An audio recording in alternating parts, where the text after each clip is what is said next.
दुश्मन को प्यार दोगे तो गला ही काटेगा। दुश्मन को दुश्मन मानकर व्यवहार करोगे तो कभी हारोगे नहीं। रोना चाहिए एकांत में। बिन रोए किन पाइया प्रेम प्यारा मीत। हे नाथ, आप ही हमें सामर्थ्य दो कि हमारे अंदर कोई विकार न रहे, जबकि वो मेरा विषय नहीं है, वो इंद्रियों का विषय है। अगर समझ पा रहे हो अध्यात्म है ये।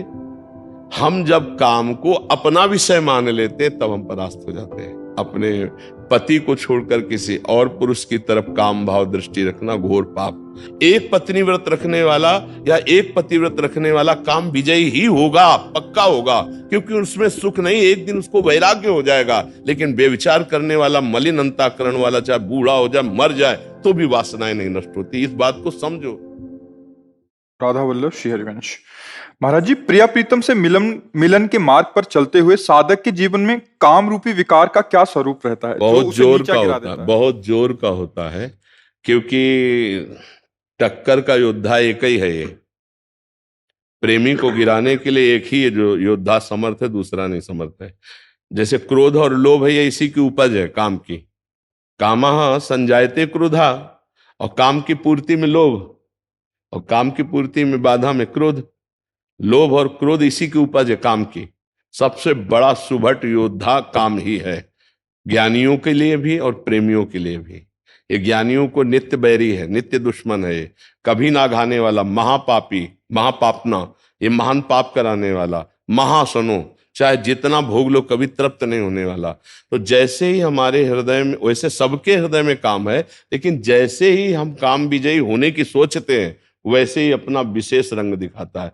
प्रिया प्रीतम के मिलन का मतलब काम विजयी होना, भगवत प्राप्ति का मतलब काम विजयी होना। जो ही हम इस पर शासन करना चाहते हैं, तो जैसे हम किसी दुश्मन के अंडर में है तो निश्चिंत है, और जब हम भागने की कोशिश करेंगे तब वो हमारे हाथ पैर तोड़ेगा, तब वो हमको बंदी बनाएगा। ऐसे ही जब हम सोचते हैं अब हम भगवत प्राप्ति करेंगे, अब ये गंदा विचार हमारे अंदर में इतना होगा जो पहले कभी नहीं हुआ। अब इसको रोकने के लिए ही ये सत्संग है, नाम जप है, भगवान से प्रार्थना है। रोना चाहिए एकांत में। बिन रोए किन पाइया प्रेम प्यारा मीत।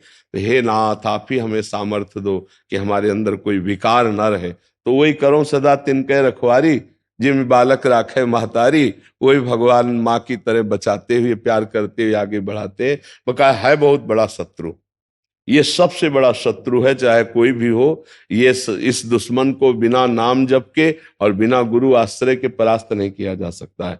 भगवान ने काम पर विजय प्राप्त करने के लिए अर्जुन को आज्ञा दी है कि बहुत खाने वाला, कभी ना घाने वाला, ज्ञानियों का नित्य दुश्मन ये काम है, यही गिराता है। इसलिए अर्जुन, इसको तुम मार। किससे? विवेक रूपी तलवार से, ज्ञान रूपी तलवार से मार। ये कितना भोगोगे, कहां तक भोगोगे? कभी तृप्ति हुई है क्या किसी की? इसका मतलब है त्यागाच्छांतिरनंतरम, ना कि भोगाच्छांतिरनंतरम। भोग से तो और अग्नि बढ़ेगी, और काम बढ़ेगा, और वासना बढ़ेगी। तो धर्म पूर्वक जब काम को सेवन किया जाता है तो उससे वैराग्य आता है। जैसे गृहस्थी है धर्म पूर्वक, शास्त्र मर्यादा, और विरक्ति है तो आजीवन ब्रह्मचर्य, तब इस पर विजय प्राप्त किया जा सकता है। तो काम तो प्रेम और ज्ञान दोनों में बाधा पहुंचाएगा। जहां आप कमर कसोगे, बाधा तो सबको पहुंचा रहा है, लेकिन वो उस समझ नहीं पा रहे।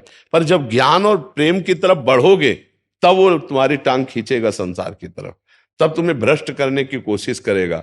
जो तुम भोगना चाहते हो उससे अधिक आपको सुविधा दे देगा। वो माया है ना, आप भोगो, कोई परेशानी नहीं। और अगर आप भोगों को स्वीकार कर लिए तो प्रिया प्रीतम से मिलन की इच्छा ही नहीं रह जाएगी, योग्यता नष्ट हो जाएगी। भोगेश्वरी प्रसक्तानाम तयापहृत चेतसाम व्यवसायत्मिका बुद्धि समाधोन विधेयते। जिसका चित्त भोग और ऐश्वर्य ने अपहृत कर लिया है, मुझे भगवत प्राप्ति कर ली, वो ऐसा सोच ही नहीं सकता है। वो वही सोच सकता है जो भोगों का त्याग कर रहा है, और जिसके हृदय में भगवान की कृपा से ये बात आ गई कि मानव जीवन की दिव्यता भगवत साक्षात्कार करना। अब इन भोगों में फंस करके मैं अपने जीवन को नष्ट नहीं करूंगा। तो गृहस्थ होते हुए, हर कर्तव्य करते हुए धर्म से चलता है, भगवान का नाम जप करता है। और देखो, एक खास बात यह कि जितने भी विकार हैं, ये तभी हमको परास्त करते जब इनको बहुत प्यार देते हैं। दुश्मन को प्यार दोगे तो गला ही काटेगा। दुश्मन को दुश्मन मानकर व्यवहार करोगे तो कभी हारोगे नहीं। क्योंकि धोखा नहीं हो पाएगा। अगर दुश्मन को दोस्त मान करके रख लिया तो गला काट देगा। हम लोग ये बेवकूफी कर चुके हैं बहुत जन्मों से कि काम क्रोध लोभ मोह मद मत्सरी हमारे मन में है, हृदय में है, देखो, पर हम इनको इतना छुपा के रखते हैं कि किसी से कह नहीं सकते। हमारे अंदर जो ये हमारा नाश कर रहे हैं, बोलो हम इनके खिलाफ हैं या अनुकूल हैं, अंदर से देखना। अगर सभा में खड़े होके पूछा जाए आपके अंदर काम है, तो आप पूरा झूठ बोल देंगे, नहीं जी। आपके अंदर अहंकार है, नहीं जी मेरे अंदर अहंकार कहाँ है। अर्थात आप दुश्मनों को छुपा रहे हैं ना, अपने हृदय के दुश्मनों को आप छुपा रहे हैं बड़ी सेफ्टी से। हर आदमी छुपाता है, और अगर दुश्मनों को चौड़े में खड़ा करके इनको दुश्मन बना दो और फिर इनकी खिलाफत करो, तो खास बात यह कि तुम्हें इसलिए परास्त नहीं कर सकते क्योंकि तुम्हारे दस्तखत के बिना इनमें कोई पावर नहीं। जैसे मन नेत्रेंद्रिय के साथ हुआ, मुझे रूप देखना है, मुझे नहीं देखना है। आंख खुली भला दिखा दे, नहीं देखना है। जब हम स्वीकृति दे देंगे, अच्छा देख लो, तो ऐसे नेत्र घूम जाएंगे, हम देख लेंगे। नेत्रेंद्रिय मन के साथ नहीं रूप देख सकती जब तक हम नहीं चाहेंगे। श्रवणेंद्रिय मन के साथ तब तक शब्द नहीं सुन सकती जब तक हम नहीं चाहेंगे। ऐसे हर इंद्रिय तब तक भोग नहीं भोग सकती जब तक हम नहीं चाहेंगे। तो हम चाह को अपनी ना जानकर इनकी चाह को अपनी मान लिया, इसलिए हमारा नाश हो रहा है। मांग रहा है अंदर से काम, और हम क्या कर रहे हैं, हम मान लिए कि मेरी मांग है, और मैं मर। दुश्मन की बात को हम अपनी बात मान लिए, तो हम मरते चले जा रहे हैं, जबकि वो मेरा विषय नहीं है, वो इंद्रियों का विषय है। अगर समझ पा रहे हो अध्यात्म है ये।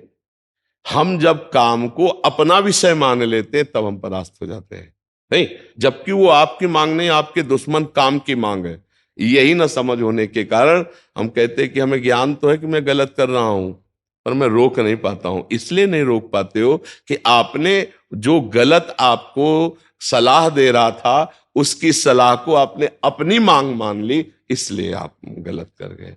तो अब ये काम को रोकने के लिए आपके अंदर विवेक चाहिए और धर्म चाहिए, ये दो चीजें।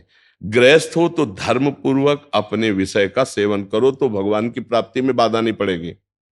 विरक्त हो तो किसी भी तरह से विषय संयोग है ही नहीं, क्योंकि विरक्त है। गृहस्थ में एक मर्यादा है। अब जैसे पति पत्नी का भाव है, गृहस्थ में जो अन्य भी भोग है, अगर उन्हें धर्म पूर्वक आप सेवन नहीं करते तो अपराध है, अधर्म पूर्वक अगर आप सेवन करते तो अपराध है। दोनों बातें हैं। बहुत धर्म पूर्वक उनका सेवन करना है क्योंकि आप गृहस्थ हैं। अधर्म पूर्वक भोगों का त्याग करना है। जैसे ब्याह हो गया, अपने पति को छोड़कर किसी और पुरुष की तरफ काम भाव दृष्टि रखना घोर पाप। अपनी पत्नी के सिवा किसी और स्त्री की तरफ दृष्टि रख, ये घोर पाप। अब ये कहाँ, आज का समाज धीरे धीरे बदलता चला जा रहा है ना, तो वो कैसे हो, तो मलिन हृदय भला काम विजयी होगा। तो गृहस्थ में धर्म पूर्वक भोगा हुआ काम भी उसे भगवत प्राप्ति करा देगा। विरक्त में किसी भी तरह से काम का सेवन ना करते हुए वो सच्चिदानंद भगवान को प्राप्त होता है। अभी आप देख लीजिए, काम पर विजय प्राप्त करने के लिए दो ही उपाय हैं। एक प्रवृत्ति मार्ग से जाते हुए धर्म पूर्वक भोगते हुए वैराग्य को प्राप्त होना, और एक निवृत्ति मार्ग से जड़ से उसको नाश करते हुए, किसी भी तरह उसका संयोग ना होते हुए परमात्मा को प्राप्त करना। तो जैसे आप लोग गृहस्थ हैं, तो आप लोग एक सीमा में रहें, नाम जप करते हुए अपनी मर्यादा में रहे, तो धर्म पूर्वक गृहस्थी में चलते हुए भगवान की प्राप्ति हो जाएगी। ये विश्वास कर लीजिए। और अगर मनमानी आचरण हुए तो फिर प्रिया प्रीतम और भक्ति इनकी बात दूर जाने दो, मनुष्यता नहीं रह जाएगी, मनुष्यता नहीं रह जाएगी। देखो, पूर्व से ही गलती ना हो, हम इसीलिए इसका विरोध करते हैं। जो आजकल मित्रता का नाटक खेला जाता है ना, एक बॉयफ्रेंड गर्लफ्रेंड ब्रेकअप, ये नौटंकी नाटक विदेशों में होता होगा, हमारे भारत की मर्यादा नहीं है, ये पवित्र कार्य नहीं है। तो भगवत प्राप्ति या प्रिया प्रीतम से मिलन ये तभी हो सकता है जब हमारा चरित्र पवित्र हो, जब हमारी इंद्रियां पवित्र हो, हमारा मन पवित्र हो, हम काम विजयी हो। एक पत्नी व्रत रखने वाला या एक पति व्रत रखने वाला काम विजयी ही होगा, पक्का होगा, क्योंकि उसमें सुख नहीं, एक दिन उसको वैराग्य हो जाएगा। लेकिन बेविचार करने वाला, मलिन अंतःकरण वाला, चाहे बूढ़ा हो जाए, मर जाए, तो भी वासनाएं नहीं नष्ट होती। इस बात को समझो, इस सिद्धांत को समझो। आजकल नए बच्चे ही चरित्रहीन हो रहे, कैसे जाकर भगवत प्राप्ति या राष्ट्र सेवा या दिव्यता इनमें कैसे आ पाएगी? तो काम विजय होने के लिए पहले चरित्र पावन करे, इंद्रियों को नाम जप के द्वारा और विवेक बुद्धि से मन को शासन में लेकर के इन शत्रुओं का नाश करे, तब भगवत साक्षात्कार होता है। और ये सब सहज में हो जाता है, कोई परेशानी नहीं पड़ती। हमारा लक्ष्य बन जाए, सत्संग सुनते हमारा लक्ष्य बन जाए भगवत प्राप्ति, हमारा लक्ष्य बन जाए धर्म से चलना, हमारा लक्ष्य बन जाए पति प्रेम, हमारा लक्ष्य बन जाए एक सीमा में स्थित रहना, अभी सब ठीक हो जाए। लेकिन मन के अनुसार या काम वेदना के अनुसार या हमारी गंदी वृत्ति के अनुसार, तब तो हमारा सर्वनाश हो जाएगा। भगवत प्राप्ति है तो बहुत ऊंची बात है, हम एक मनुष्य कहलाने योग्य नहीं रह जाएंगे, हमारा जीवन सर्वस्व ये काम नष्ट कर देगा। जरा सी गलती हुई, आजीवन कारावास भोग रहे हैं। जरा सा काम ने अपना अधिकार दिखा दिया, गोली मार दी गई है। जरा सा काम ने अपना अधिकार दिखा दिया, फांसी की सजा दी गई। ये क्या है? अगर हम विवेक से नहीं चलेंगे तो हमारा सर्वनाश काम कर देगा। भगवत प्राप्ति तो बहुत दूर है, बहुत बड़ा राक्षस है ये काम, और धर्म पूर्वक भोगा गया काम भगवान का स्वरूप भी है, ये भी बात समझ लो। भगवान ने गीता में जी कहा है, धर्म पूर्वक भोगा हुआ काम मैं हूं। तो आप लोग गृहस्थ में है तो धर्म पूर्वक है, और विरक्त का काम का सर्वतः त्याग है। काम क्रोध मद मान न मोहा, लोभ न क्षोभ राग नहीं द्रोहा, जिनके कपट दंभ नहीं माया, जिनके हृदय बसो रघुराया। तो समझ पा रहे हो आप सखी? हाँ, ये भगवत मार्ग है। बहुत पहले चरित्र पावन, तभी तो पवित्र भगवान का साक्षात्कार होता है। और इस काम जैसे राक्षस ने सबके हृदय को अपवित्र करने की ठान ली है। कोई बचेगा तो गुरु कृपा पात्र बचेगा, भगवत कृपा पात्र बचेगा। जो बुद्धि से ये सोच रहा है कि नहीं ये दुश्मन है तो बच जाएगा, नहीं अगर मित्र मानेगा तो कैसे बच पाएगा। और आजकल बच पाना और दुर्लभ हो गया, क्योंकि मोबाइल भगवान है। मोबाइल भगवान में जहां जो जिस प्रदेश का जिस देश का जो चाहो दृश्य देख सकते हो, नहीं उसमें सब कुछ विराजमान है, वो विश्व रूप है। मोबाइल मानो भगवान का विश्व रूप है, आप जो चाहो देख सकते हो। नए नए बच्चे पढ़े लिखे अब मोबाइल में गंदी बातें देखेंगे, गंदे विचार आएंगे, गंदी क्रियाएं करेंगे, कैसे उनको भगवत प्राप्ति का लक्ष्य बनेगा? कैसे भगवत प्राप्ति तो बहुत दुर्लभ बात है। मनुष्यता नहीं आ पा रही है, मनुष्यता से दूर होते जा रहे, राक्षसी बुद्धि बढ़ती जा रही, गंदे व्यसन करते जा रहे, गंदे आचरण करते। हम कई बार एकांतिक में कहा है कि आप देखो, समझ नहीं पा रहे हो आप कितने गर्त में गिर रहे हो। आज ये बॉयफ्रेंड से बेकअप, कल उस बॉयफ्रेंड से, परसों उस बॉयफ्रेंड से, ऐसे गर्लफ्रेंड से, है क्या? इसे अगर सच्ची भाषा में कहो तो व्यभिचार कहते हैं। और इस व्यभिचार दोष से जिसका चित्त युक्त है, वो पूरा जीवन अपना बर्बाद कर रहा है, क्योंकि वो व्यसन से युक्त हो जाएगा, गंदी बात से युक्त हो जाएगा। परमार्थ की बात जाने दो, व्यवहार ठीक से नहीं निभा पाएगा, एक परिवार को वो नहीं सुखी कर पाएगा। एक परिवार में वो अगर जाएगा तो वो सुखी नहीं कर पाएगा, क्योंकि उसकी वृत्ति गंदी हो चुकी है। इसलिए हमें लगता है कि भगवत प्राप्ति के लिए आपने प्रश्न किया है तो बहुत ही श्रेष्ठ है। हम सब उन माता पिता से प्रार्थना करते हैं कि अपने बच्चों को सतमार्ग का उपदेश करें, बिना अध्यात्म के सुधार नहीं होता।